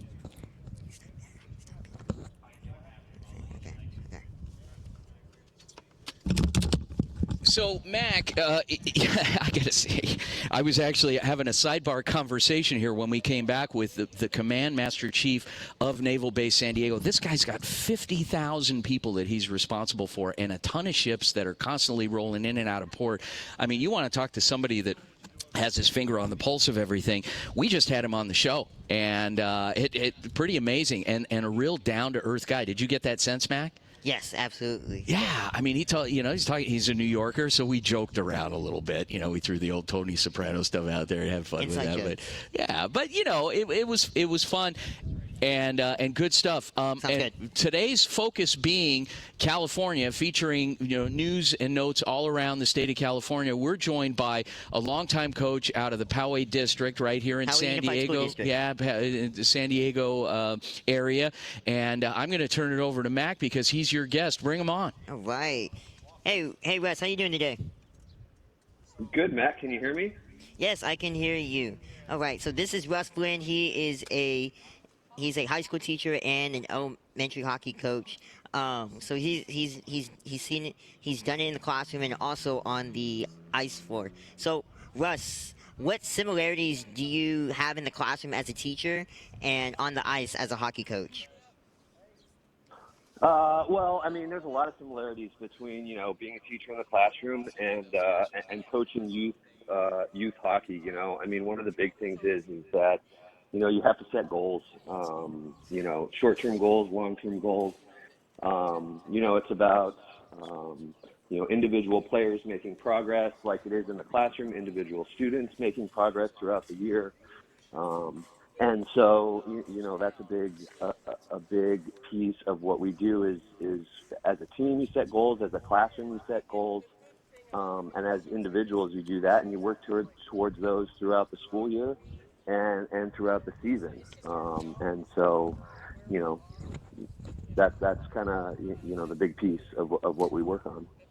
So let me ask you this, because we just had the Stanley Cup Finals just finished. So what are your thoughts on the Florida Panthers winning the Stanley Cup Finals after nearly blowing a 3-0 lead? Well, I thought that when you watch the whole 7-game series, that it was a great contrast in two different styles of play. You had the Florida Panthers that are super gritty and defensive and want to play low-scoring games, and then you had the Edmonton Oilers who, high-flying Connor McDavid, they want to score tons of goals and play high-scoring games. And the first 3 games, Florida imposed their will, and then games, 4, 5, and 6, Edmonton played their game, and the reason Florida won was because they got back to their game in Game 7. They played a low-scoring game. They played in the corners, they played along the boards, and ultimately they won. And I guess that's kind of that old adage that defense wins championships, and that's what Florida did.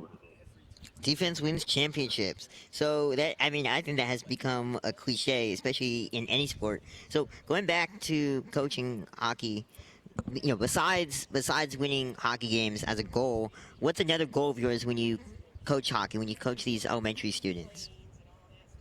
I mean, when I'm, you go into every hockey season, and what you want to do as a coach is at the end of the season, you want your players to love hockey more at the end of the season than they did at the beginning of the season. And so, however you get there, is different for every coach, is different for every player, but it's not always about winning. It's not always, about that. It's about, at the end of the day, they're kids, and you want them to continue to play the sport. And so how do you get them to the point where they love it more at the end than they did at the beginning? 100%. Thank you so much for your insight regarding hockey at the elementary school level, as well as your insight as a high school education teacher. That was Russ Flynn out of Poway Unified School District. And coming up, we have Thad Mitchell out of Texas Southern in his interview with Kobe Phillips, a Google intern. I'm Pham out of San Diego State, here at the Naval Base in San Diego, California, here on the radio, Arizona KDUS 1060. We'll be coming right back.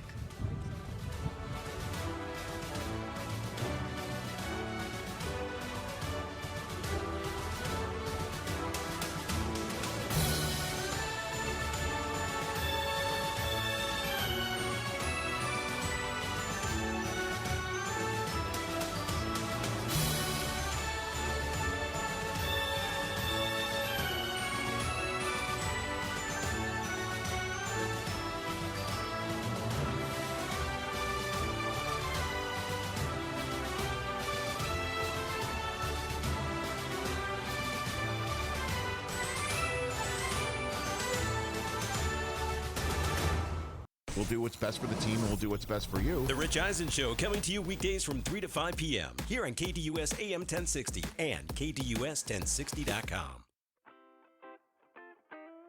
The AngryCrabShack in Tempe. With an experience so good it remains indescribable, with something for every seafood lover. Try one of their amazing custom seafood boils, sandwiches, appetizers, and salads. AngryCrabShack Tempe is located east of I-10 on Warner Road, 480-674-3847. The AngryCrabShack in Tempe. Come ready to eat. Hi, this is former NBA All-Star and coach Doug Collins, and you're listening to the home of youth, high school, college, and you, the Varsity Sports Show on AM 1060 KDUS Arizona.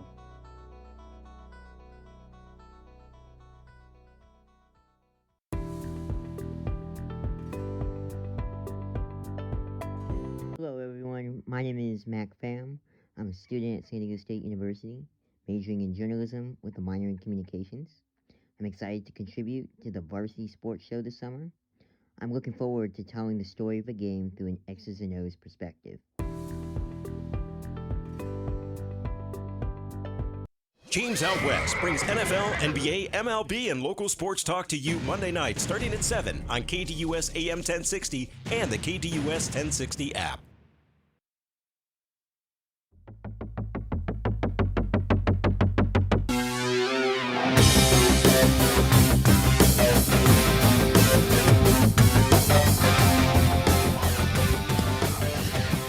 Welcome back to the Varsity Sports Show, AM 1060 KDUS Arizona. Vince and Mac in San Diego. We're at Naval Base San Diego. A beautiful Saturday morning. We've had some incredible content today, some incredible live guests, all courtesy. None of this would have happened without the efforts of Public Affairs Officer Krash Jackson. Actually, Krash, for a minute here, if you could jump on, I have a question for you, because this is a serious question. You didn't know me from Adam, and here you are allowing us to come and do the show. What was it that maybe convinced you that we were a legit? Because we could have just been a fly-by-night operation. I would say it's just a little bit of narcissism here. We had to talk about ourselves. You're giving us an opportunity to talk to thousands of people that we otherwise wouldn't reach, and tell them about the Navy, because they may have a preconceived notion about what we are. Yeah. And I want them to know that, everyday people run this space. Yeah. And they're from all over the place, many of them from Arizona. So I just wanted to give them a taste of that. That was a great opportunity. Do you feel like there's a big divide in public perception and what the actual reality of the situation is? Do you feel like there's a disconnect there? For sure. It's the Navy, the military as a whole is a very complex organization. Most people just want to see it as a thing. It's easily defined. And once you're in it, it's definitely not easily defined. Awesome. All right, we're going to send it over to an interview that our very own Thad Mitchell out of Texas Southern University did for us. Aaron, take it away.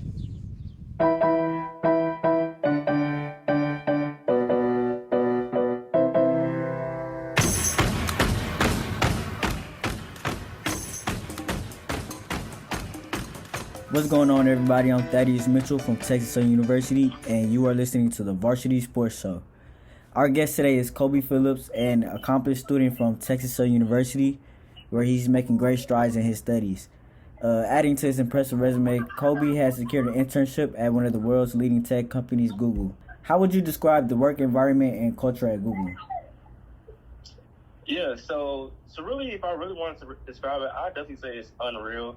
Like, everything that you see on the internet is true. We have, like, nap rooms, free lunch.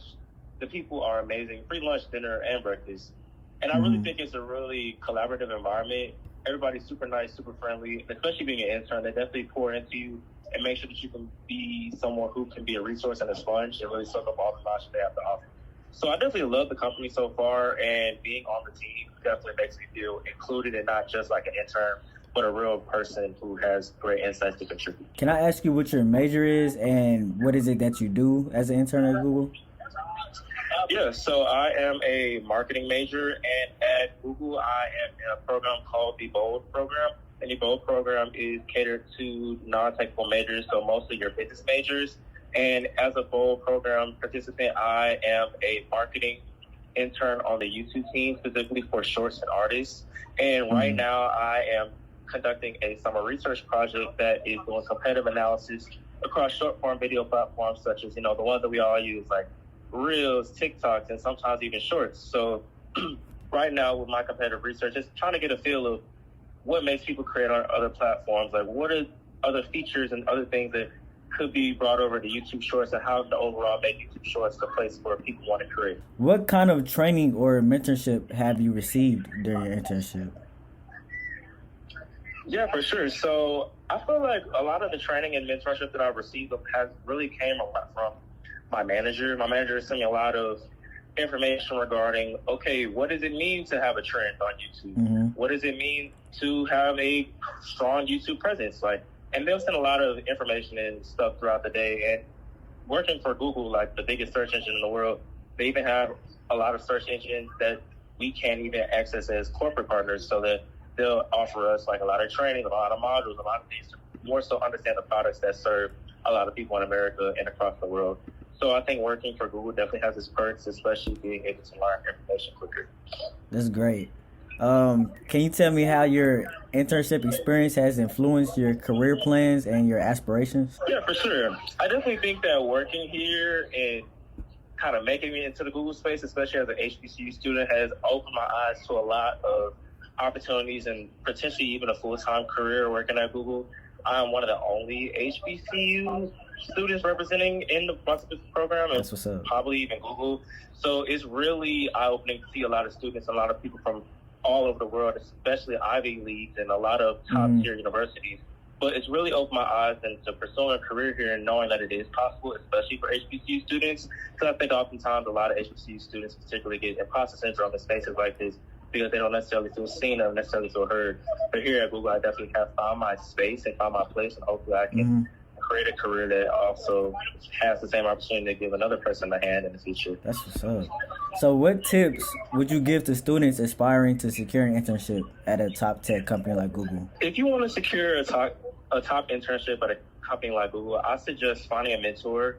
So utilizing your resources like Handshake and specifically LinkedIn to see who are some people who are in your alumni network who go to these top companies. So for me, I found my mentor through a connection that I used to have at one of the previous schools that I used to go to. So necessarily building that relationship over time. Also gaining experience as soon as possible. You don't have to necessarily have experience at top companies or top tech companies to get into tech. There's a lot of people who have diverse ranges of experiences and can even leverage things that they've done in the classroom, like class projects, stuff like that, even clubs, organizations. So kind of tailor-making your resume and just also putting a lot of effort into your resume. Go to your local career center, see what they have to offer for resume building and assistance. Yes, sir. Kobe Phillips, everybody, I want to thank you for being on the show. I would like to have you back. You were a great interviewee, and thank you, bro. Thank you so much. I appreciate you so much. I'm Thaddeus Mitchell from Texas Southern University, and thank you for listening to the Varsity Sports Show. Hey, welcome back. We're here at the Naval Base here in San Diego, California, Arizona, KDUS 1060. I'm at Pham out of San Diego State, here with Thad Mitchell out of Texas Southern University. Thad, how you doing this morning? I'm doing good. How you doing? I'm doing well. Excellent interview. And so, as you interviewed someone that's also currently doing an internship, did you pick up any tips for internships during the interview? The tips that I have picked up would just be, it's not seeing an internship as a job, but using it as a tool to just to learn more things and to use it for any other future jobs, or if you want to stay at this job, anything that you would want to use in the future. I learned a lot of tips about gaining an internship too, like having a mentor and like using your services at your university. I know sometimes I don't take advantage of that, but that's something I also learned. And that getting an internship somewhere that you really want to get one, it's not impossible. You just have to keep trying.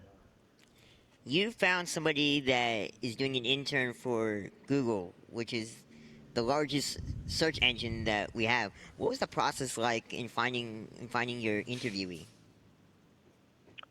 So at my school, he's also I'm in a black fraternity at my school, and I know he's in a different black fraternity at my school also. So I kind of knew that he was going to California for an internship, but I didn't know which one it was. And I seen a post saying it was a Google intern, and I just think it was a big achievement. A lot of people from HBCUs, it's not really that heard of. So I just thought it was a great opportunity to ask him if I could basically get his insight on how he got this internship and what it's like. Excellent work. Thank you. That was Thad Mitchell out of Texas Southern University. Next up, we have Mark Buerger with LAFC's news as we head to the MLS. We're here at the Naval Base in San Diego, California, Arizona, KDUS 1060. I'm Pham out of San Diego State. Hello, everyone. This is Mark Buerger from the University of Wisconsin-Madison reporting for the Varsity Sports Show. Let's recap the LAFC season so far in the 2024 MLS season. They have been one of the best teams in the league already and the top team in the Western Conference with 11 wins, 4 draws, and 4 losses for 37 points. They also have a plus 15 goal differential with 38 goals for and 23 goals against. Also, they have an 8-2 record at BMO Field in Los Angeles. So they have been unstoppable with only 2 draws as their only 2 non-wins at home. That is pretty good. They're also 3-2-4 on the road, which, while that may definitely not match their home record has definitely carried them this season to the top team in the Western Conference at this very moment. Also, they have not lost a game since they were at San Jose 3-1 on May 4th. Since then, they have been unbeaten, and they have only had 1 draw in that span, as well as 7 wins since then. So they have been red hot. Some of their leading scorers do include Dennis Belanga, who has 13 goals this season in 19 games played from France. He is a veteran at 29 years of age. Also, a rookie has really stood out by the name of Mateusz Bokas, with 9 goals already in his age 22 season as a rookie from Poland. So they already have 2 scorers that have really cemented themselves at the top of their team and are able to put goals in the back of the net. This is a big reason why they have 38 goals, and their next game will be this Saturday at home against Colorado. Again, this is Mark Buerger from the University of Wisconsin-Madison reporting for the Varsity Sports Show. Welcome back to the Varsity Sports Show on AM1060 KDUS Arizona, live from Naval Base San Diego. Mac and I, and joined by Public Affairs Officer Krash Jackson. Krash, in dealing with all these people and dealing with people in the general public, we talked about public perception. You're all people. Are you, excuse me, swallowed wrong. Are you optimistic in how things are going? I'm very optimistic. Like I said, I'm very optimistic because of the team we have here. We have an amazing team of people that want to make solutions happen. Guys, stick around. When we come back from the break, we are still at Naval Base San Diego. We'll be joined by Reilly Robertson, one of our very own talented members. We'll be back. At Arizona State.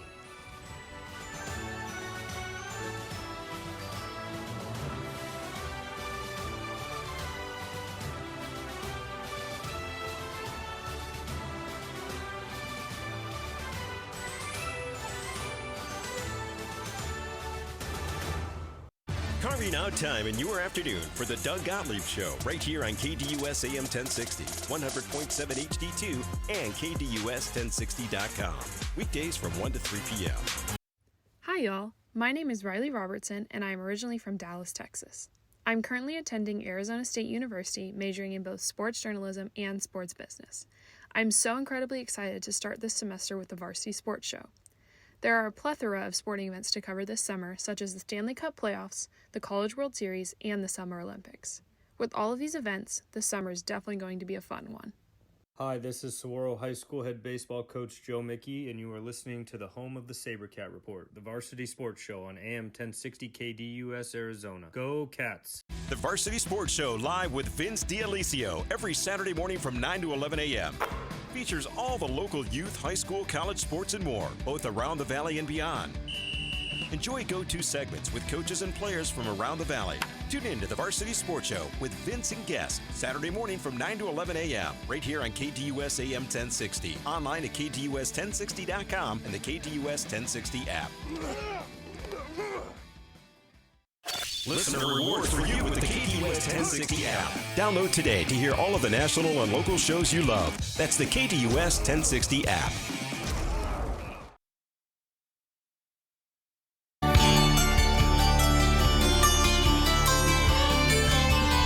Hi, this is Reilly Robertson from Arizona State reporting for the Varsity Sports Show.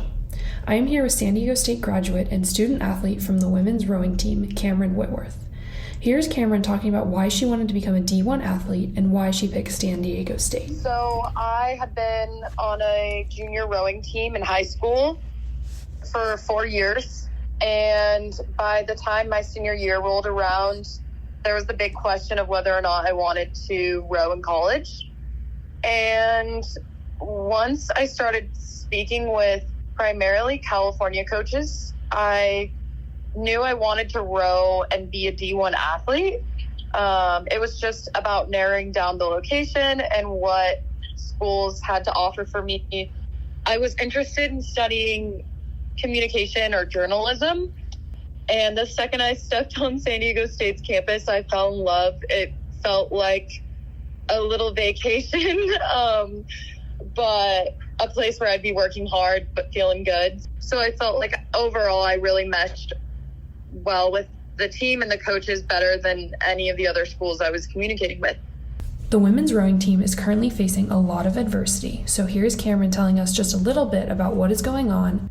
Yeah, so I'm currently on a class action lawsuit against San Diego State University for breaking Title IX requirements. So essentially, we discovered that they have been giving millions of dollars more to their male teams, and that applies to scholarship, but it also applies to extra accessories like merch, equipment for the team, meals, training facilities, the list goes on. And so we decided to come together, individuals from the rowing team and the women's track team have come together with an incredible team of lawyers who have experience in Title IX, and their job is to make sure that these bigger universities are following the laws. And they discovered that for years, even before my time there, they have been giving significant amounts more to the male teams than the women's teams. So we're currently in court and just facing the reality of everything. But I've been really lucky to have the opportunity to share my story, share my experience, because overall I loved being a D1 athlete and being part of the team and going to the university. But then finding out that the entire time the women's teams were being duped almost was really disappointing to find out. And so for me, I just want to make sure that all the women that are in my position and all the little girls who dream of joining a university, playing their dream sport, should be treated equally, and every university should hold that standard, not just SDSU. So it's a good fight for our team and everything that we went through, but it's also for the greater purpose of just fighting for all female student athletes. Here's a little bit about how Kamrin's time at San Diego State has prepared her for her current career. I thrive off a busy schedule just because I went from working out, going to class, having a second workout, maybe going back home doing homework. And so versus 9 to 5 is a lot shorter. And it's definitely a transition, figuring out, trying to work out in between. But I'd say professionally, it's prepared me to work well with my coworkers. Athletic teams are very different from professional teams, but having that experience over the past 8 years of going to practice every day, having to do the same exact movements as the girl in front behind me has really helped me become a better team player. So I'd say team player, scheduling, and just being able to be put in uncomfortable positions and figuring things out. Basically being comfortable with being uncomfortable was a huge lesson I learned from my time as a student athlete. And then it just helped me with my overall person skills, communicating with other professionals, and yeah, just overall, it really prepared me for my professional life. I'd say it was really scary at first to go from being an athlete for 8 years and then, not having a team or not really having an athletic goal to achieve. But everything's really shifted into my professional career. And I'd say I look back at my time at SDSU with so much appreciation for how they shaped me. And even the Title IX lawsuit has really shaped me into becoming more independent and confident. That was Kamrin Whitworth, former D1 rower at San Diego State University. Thank you so much for listening to the Varsity Sports Show. I'm Reilly Robertson.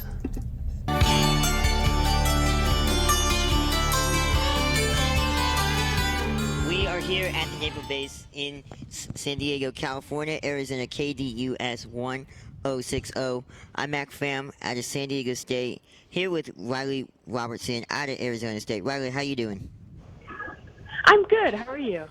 I'm doing well, thank you. So in your interview, Kamrin said that she had interest in studying journalism or possibly communications, two fields that match what we're currently producing. So what are your thoughts when she said that? I thought it was really awesome that she wanted to, or that she pursued both of those careers, because obviously we are all doing that same thing. So I thought it was really cool to get to kind of talk to her and hear her perspective, being a student athlete and someone that wants to go into journalism and communications. I think it's really cool that she was able to do all of those things while she was at school. And I also think, obviously being a woman in sports, it was really cool to kind of get to talk to her and hear her perspective from being an athlete and also being in journalism. Excellent insight. Thank you. That was Reilly Robertson out of Arizona State. Time for Vince's final word.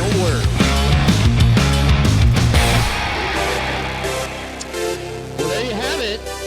2 hours down. What an amazing trip it's been. A real whirlwind turnaround trip here to San Diego, Naval Base San Diego. I want to extend a special thank you, first of all, to my colleague this morning, our team member for the summer, Pham out of San Diego State University, the first in hopefully what will be a long line of talented journalism students to come out of San Diego State. Mac, overall, how do you feel? I feel great. We had some bumps and bruises, but I think that's just part of the process, and it was just an incredible experience to You did a good job. This. You were very well prepared. My hat's off to you. Literally, my hat is off to you. I'm wearing a hat. It's courtesy of our public affairs officer here, Krash Jackson. Krash, thank you so much for entrusting us to come on base. I know there were a few hoops that we had to jump through. I got a little nervous, I got to admit, when the German Shepherd was sniffing around my car this morning. Not that I had anything in the car, but sometimes you wonder. Okay, you never know. That's right? a Belgian Malinois. Yeah. Oh my gosh, those things are they're beautiful. Believe me, animals, I'm just correcting you because that's what my security team Oh, okay. do. I can't just call it. I can't say it's a dog. You can't just say it's not a German dog. Shepherd. German Shepherd. Okay. It seemed big though. It seemed big for that breed. Yeah, he was pretty big. Okay. All right. Well, anyway. Okay. The big $64,000 question. I want to join the Navy. How? Where do I go? What do I do? Who do I talk to? Well, of course, there's your local recruiting stations. Yeah. But if you just want to learn a little bit more about the Navy, go to any of our social media sites. Naval Base San Diego has a great one, Naval Base SD. But they can also go to Navy.com and learn more about the Navy and we have all kinds of jobs they could do. Like whatever their passion is, they can pretty much take the ASVAB, qualify, and then talk to the recruiter about the job they want. Just be very firm about what you're looking for. I once told a recruiter that I think it was one of the other non-relevant branches that the Navy doesn't like, Army or whatever. We like I know you guys get along with everybody, but I said I had flat feet, and they said that's okay. We don't use that as a crutch anymore. We have corrective soles. So anyway, Exactly. Yeah, I couldn't get away with that. But no, also the other thing, big event coming up in November that hopefully we can come back and participate in. Thank you for the invite and the Meet the Fleet on 32nd Street. Real quickly, what is that again? All right, so that's going to be an open to the public event. Okay. The southern part of the base will have some ships available to tour. We'll also have some interactive things for people to check out. Really want the kids to be engaged, so we'll have inflatable rides, things like that. And if you pay attention to Naval Base SD social media sites, you'll start seeing that getting promoted. And I'm happy to answer any questions anyone has in the future. Saturday, November 2nd, it'll begin at 10 a.m. Obviously, our show starts at 9, so we'll be here for that. I can't wait. I am so excited. It's going to be a lot of fun. And thanks again, Public Affairs Officer, Naval Base San Diego, Krash Jackson. Mac, take us out, my friend. Thank you to our host, the United States Navy and Public Affairs Officer, Ms. Krishna Krash Jackson, Commander, Master Chief for Naval Base San Diego, Kristopher Freyberg. And we had some amazing live guests today, including Coach from Poway Unified School District, Russ, Flynn. Check us out on X, formerly known as Twitter, at Varsity Show, as well as Instagram, Facebook, and TikTok. Thanks to our producer, Aaron Decker.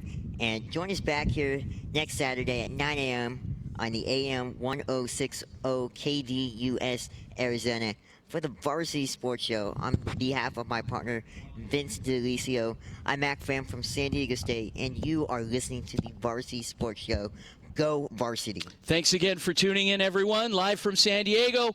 Guys, we'll see you back in Phoenix next. Next week is the 4th of July, so we are taking the week off. But you guys are still working. The interns are still working. We got a lot of work to do. The news never stops, but we don't have a radio show next week. But tune into our Houston show tomorrow morning, ESPN 97.5, 92.5 FM in Houston. The Varsity Sports Show, 9 to 10 o'clock Central Standard Time. Guys, thanks again for tuning in. Thanks to Naval Station, Naval Base San Diego. Have a great week, everyone. Go Varsity.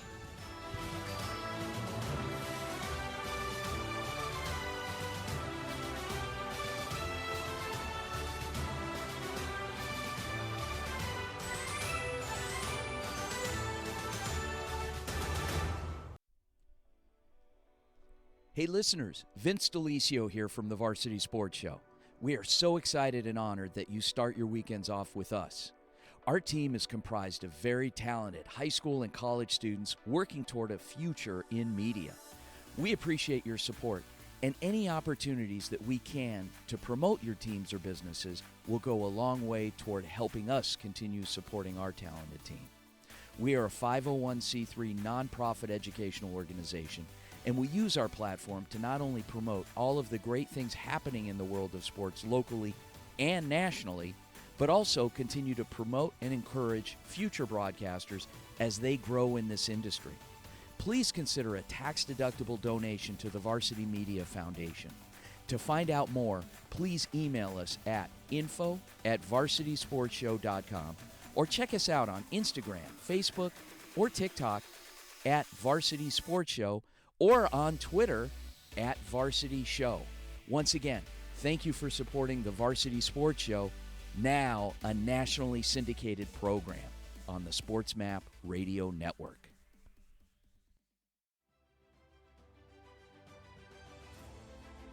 Thank you for listening to the Varsity Sports Show, where our mission is to empower education and enable dreams, creating an unmatched platform to showcase talent both in front of and behind the microphone in radio, television, podcast, and live streaming.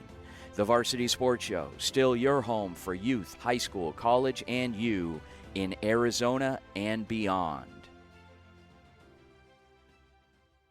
AM 1060 KDUS Tempe Phoenix and KSLX HD2 Scottsdale Phoenix.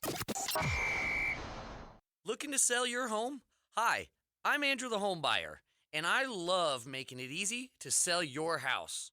I'll personally come and give you a cash offer the same day we meet, and I'll beat any other offer. It really is that